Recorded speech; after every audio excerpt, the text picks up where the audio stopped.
Hello everyone. Today we are going to discuss the question number 6 from Haloalkanes Haloarenes chapter, exercise 2, phase 5 book. So here the question is given with 4 different reactions. As such, we have to identify the products obtained in this particular reaction.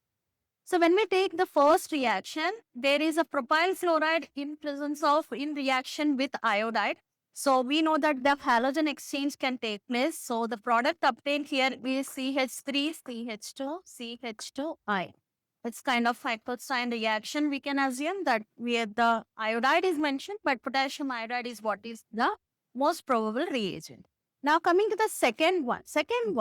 The second reaction has a tertiary butyl bromide. The reactant is tertiary butyl bromide, a tertiary halide which usually prefers elimination.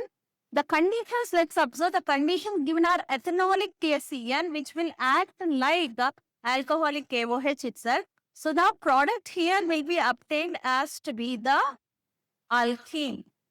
The product obtained will be an alkene. Okay. So next, coming to the third one. Third reaction is isopropyl bromide.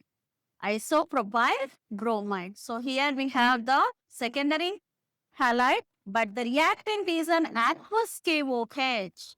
When the reactant is aqueous KOH, we know that very well that it has to be an alcohol to be generated. So CH3, CHOH, CH3 is the product. So isopropyl alcohol is generated. Now coming to the again the same isopropyl bromide only, but this time the reactant mentioned is alcoholic KOH. Alcoholic KOH, yes, it supports dehydrohalogenation. Beta elimination has to be done, isn't it? So that's how the product will be isopropene, what we can take.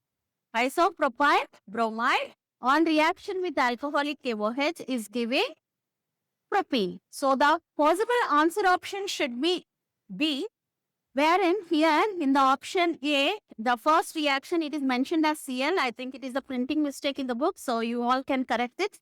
Okay, so this is how the reaction will be or the products will be observed in this. So in this particular set of equations given to us. Thank you.